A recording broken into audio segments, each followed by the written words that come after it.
Guys ये रहा term 2 का संस्कृत। जैसे यहाँ पर आपको दिया है टर्म 2 2021-22 क्लास 8 संस्कृत है। तो यहाँ से मैं आपको बताऊंगी जो संस्कृत का जितने भी इंपॉर्टेंट क्वेश्चन है जो रेडियो सिलेबस के आधार पर है, जो आपके एग्जाम में आने लायक है, वो सारी चीज़ें आपको इस चैनल पर मिलेंगे। तो अगर आप चैनल पर नए हो तो चैनल को सब्सक्राइब करना और दोस्तों को ज़्यादा से ज़्यादा शेयर करना, ताकि वो इस तरह से टाइम बर्बादी ना करो। और आपके पास ज़्यादा भी टाइम नहीं है, इसीलिए यहाँ से तैयारी करना आज से ही शुरू कर दीजिए, ठीक है। सो यहाँ पर देखो संस्कृत में जो आपका पाठ्य पुस्तक में यहाँ पर आपको इसका व्याकरण, संस्कृत व्याकरण, हिंदी व्याकरण, इंग्लिश व्याकरण, साथ ही साथ सारी चीज़ें मैं आपको बताऊँगी इस वीडियो में। सो सारे सब्जेक्ट मतलब कि सारे सब्जेक्ट टर्म वाइज सारा बताऊँगी आपको, ठीक है। उसके बाद साथ ही साथ आपको मतलब तैयारी भी कराऊंगी जो एग्ज़ाम से रिलेटेड काफ़ी जो है आपको पूछा जाता है। और इस किताब से मैं जितना पढ़ा रही हूँ, एक भी क्वेश्चन जो है छूटने वाला नहीं है, क्योंकि बहुत ही बेहतरीन किताब है और ये सीधा आपको डायरेक्ट जो है जैक ने भेजा है, ठीक है। तो आपको तैयारी तो करनी पड़ेगी, ठीक है। तो ये है आपका क्या पाठ्य पुस्तक से जो यहाँ पर दिया है सुभाषिका, जो है आपका तीसरा भाग है। तो यहाँ से बात करूँगी मैं आपका चैप्टर नंबर 7 से पूछेगा त्याग से फलम शुभम, यहाँ से पूछा जाएगा, ठीक है। और इसका अर्थ जैसे त्याग का फल अच्छा होता है, ठीक है, इसका अर्थ होता है। सो चलिए हम साथ ही साथ अभ्यास के प्रश्न उत्तर जितने हैं वो किस तरह से पूछा जाएगा इसको देखते हैं।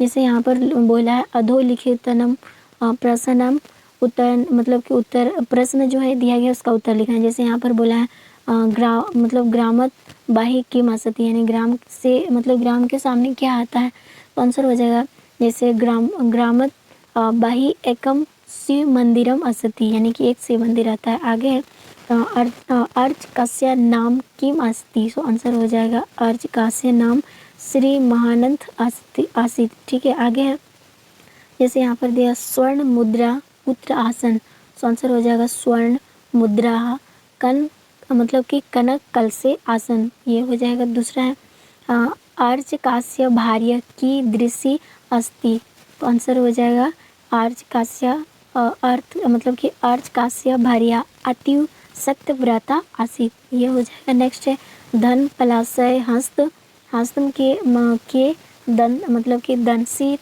वंत, तो आंसर हो जाएगा धनपालस्य और हंस वृषिका मतलब कि दंसी तो वंत, ठीक है, ये आंसर हो जाएगा इसका। आगे है ईश्वरम कंथम ददाती, सो आंसर हो जाएगा इसका, क्या आंसर हो जाना चाहिए इसका, तो ईश्वर मतलब कि छदिम विद्या ददाती, ये आंसर हो जाएगा। आगे है यहाँ पर जो हमें दिया है इसका क्या करना है, वाक्य मतलब ये जो शब्द हमें दिया है इसका वाक्य बनाने हैं, ठीक है। जैसे यहाँ पे यदा, यदा से क्या वाक्य हो जाएगा, जैसे यहाँ पर हो जाएगा घोटक यदा धावती तदा किम्पी मतलब कि किम्पी ना खदाती। तो आगे है जैसे सरोवरे, सो आंसर हो जाएगा सरोवरे आचार्य स्नाति, यानी सरोवर पे कौन नहाते हैं, आचार्य नहा मतलब कि स्नाति। आगे गत्वा, गत्वा से क्या हो जाएगा गृहम गात्वा अहम पुनः पठामी, ये हो जाएगा। आगे है और लोलुपा, तो यहाँ पर आंसर हो जाएगा धनपाल अति लोलुपा आसित। आगे फिर है भयंकर, भयंकर, सो यहाँ पर बोला वृषिका भयंकर भवती। उसके बाद आगे आपका दंड, दंड का क्या शब्द बनेगा, तो आंसर हो जाएगा दंड कष्टकार भवती, ये आंसर हो जाएगा। आगे जो हमें दिया खालिस्तान, खालिस्तान को हमें फिल करना है। यहाँ पर मैं आपको बताऊंगी संस्कृत से जो जितने भी आपका लेटर राइटिंग है जो आएगा वो सारी चीज़ें आपको बता दी जाएंगी, तो उसके लिए चिंता ना करो, ठीक है। जैसे यहाँ पर दिया है पहला जैसे सह गृहम गहते, यानी कि कौन जाता है, तो इसका आंसर क्या हो जाएगा, तो चलिए इसका आंसर भी देख लेते हैं। तो यहाँ पर जो भरा जाएगा वो मतलब स्वभार्यम भरा जाएगा यहाँ पर, ठीक है, ध्यान रखेंगे क्या भरेंगे, पहले हमें स्वभार्यम। आगे है जैसे तस्य, उसके बाद डैश है, फिर सत्यव्रता आसित, तो आंसर हो जाएगा भार्य, ठीक है, भार्य। एंड नेक्स्ट है यहाँ पर जैसे यहाँ पर दिया है प्रति वैसनी पति है, उसके बाद डैश है, फिर यहाँ पर दिया है न्याय वेदायत, तो इसका आंसर हो जाएगा, सो इसका हो जाएगा धनपाल है, ठीक है। ये मतलब ये आपका ग नंबर का, ठीक है। आगे बात करते हैं जैसे यहाँ पर घ में है अहम पी मतलब कि अहम पी तम स्वडैश है ददामी, सो आंसर हो जाएगा यहाँ पर इसका आंसर हो जाएगा दंडनम, यहाँ पे घ नंबर का, ठीक है, इस जगह पर। फिर आगे है जैसे यहाँ पर दिया है कल से भयंकर असति, तो आंसर हो जाएगा क्या हो जाए किससे किससे होता है, तो आंसर हो जाएगा तो आंसर हो जाएगा यहाँ पर वृश्चिका। ठीक है, जैसे यहाँ पर दिया है वृश्चिका। आगे है जैसे 4 नंबर इसमें कलेश स्वर्ण मुद्रम आसन। सो आंसर हो जाएगा यहाँ पर बचा क्या है अनेका।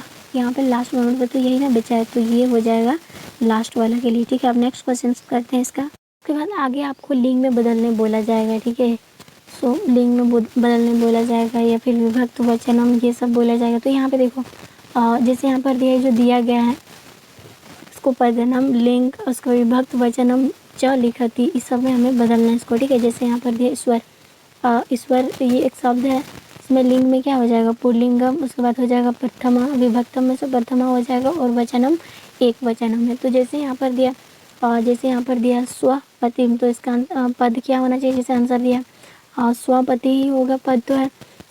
लिंकर में क्या हो जाएगा ये भी पुल्लिंग है। उसके बाद विभक्त, विभक्त में ये द्वितीय पर आ जाएगा, जैसे यहाँ पर इसका आंसर है। और वचन क्या है, ये एक ही वचन होगा। ठीक है, उसके बाद बात करते हैं आगे क्या है।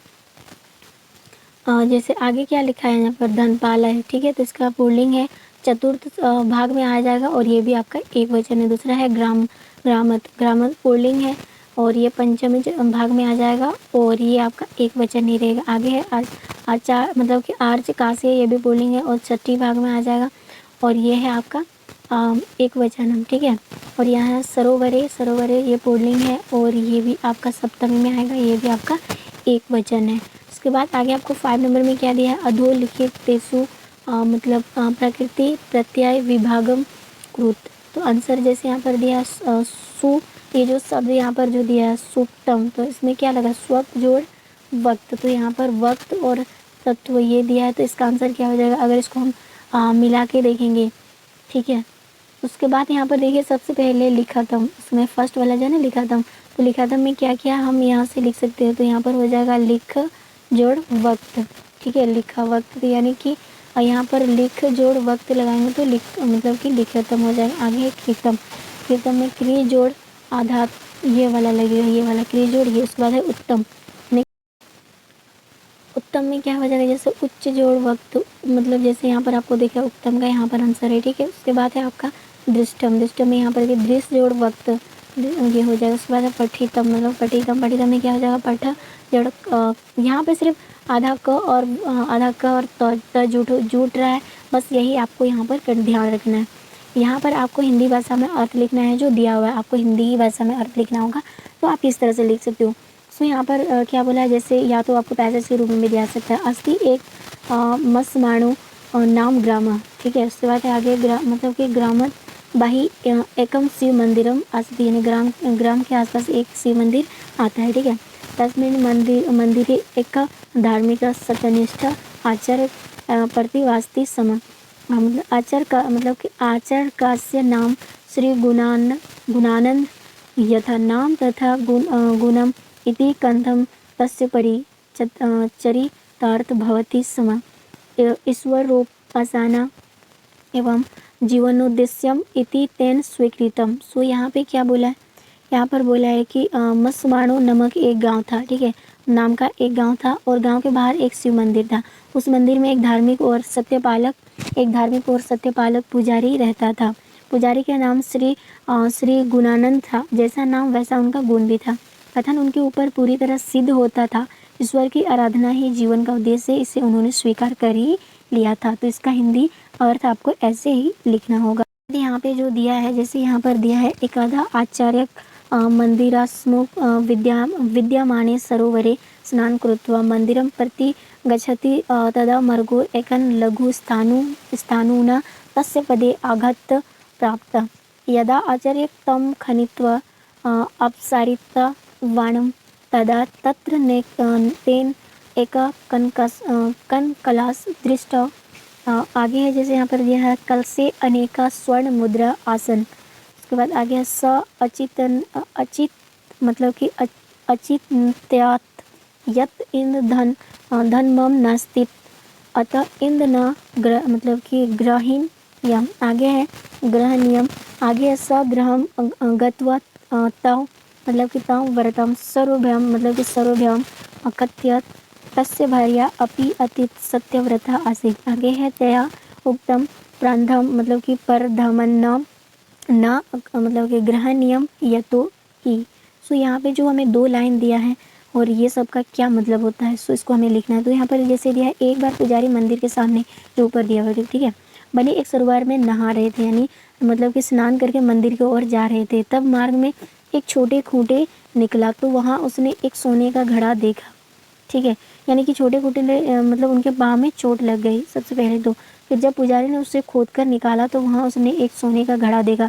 घड़े में सोने के अनेक सिक्के थे। उसने विचार किया कि यह कथन मतलब कि यह मतलब विचार किया कि यह धन मेरा नहीं है। उन्होंने ऐसा सोचा, अतः इसे नहीं लेना चाहिए। ऐसा सोचकर उन्होंने ये चीज़ बोला कि उसने घर जाकर उस बात को अपनी पत्नी को बताया। अपनी पत्नी भी हमेशा सत्य का मतलब कि आचरण करने वाली थी। उसने कहा पराया धन नहीं लेना चाहिए। क्यों नहीं लेना चाहिए? तो इसका आंसर हो जाएगा क्योंकि जो दूसरों की पत्नियों में माता के समान दूसरों के धनों में मिट्टी के ढोले मतलब ढेले के समान सभी प्राणियों में अपने समान भावना रखता है, वही मतलब कि पंडित ज्ञानी ने कहा। इसीलिए मतलब उन्होंने वो जो मतलब कि जो सोने के सिक्के से भरा हुआ घड़ा है उसको उन्होंने ले भी नहीं गया, ठीक है। तो कितने मतलब इनके गुण थे, उनके पत्नी भी उनके ही तरह थे। जैसे यहाँ पर दिया है, जो यहाँ पर दिया है इसका भी हमें क्या करना है, संस्कृत का हमें हिंदी में क्या करना है, ट्रांसलेट करना है। तो सबसे पहले देखो यहाँ पर क्या बोला कि परंतु सरल स्वभाव वाली उस स्त्री ने उस बात को अपनी पड़ोसन को कह दिया। उन्होंने अपनी पड़ोसन को कह दिया, वो चुप नहीं रही, ठीक है। फिर पड़ोसन ने अपने पति यानी कि धनपाल से कह दिया, क्या कहा कि उस बात को सुनकर लालची धनपाल वहाँ गया जहाँ पर सोने का घड़ा था, ठीक है। ये बात सुनकर वहाँ जाकर मिट्टी हटाकर देखा, परंतु यह क्या घड़े में भयानक बिच्छू है, उन्होंने ऐसा बोला। फिर अनेक बिच्छू उसके हाथ में डंक मार दिए। धनपाल जो है पूरी तरह से क्रोधित हो गया कि उन्होंने झूठ कहा होगा। फिर आगे उन्होंने क्या कहा, ये सब उनके बाद अब क्या होने लगे कि अब कुछ बोला जा रहा था। तब ये वाला चीज़ें जैसे है यहाँ पर इसको पढ़ लेंगे, उसके बाद यहाँ से आपको हिंदी में ट्रांसलेट करना। उस दिन यानी उस धनपाल ने सोचा कि यह पुजारी मुझसे झूठ बोला, मुझे ठगने के लिए उसने यह काम किया, ठीक है, मुझे ठगने के लिए, फिर मैं भी उसे दंड दूंगा, ऐसा उन्होंने सोचा। उस घड़े को लेकर वह पुजारी के घर की छत पर चढ़कर उस घड़े को अधामुखी यानी उल्टा मुंह करके उन बिच्छुओं को घड़े सहित नीचे गिरा दिया। परंतु यह क्या, घड़े से सोने के सिक्के गिरे?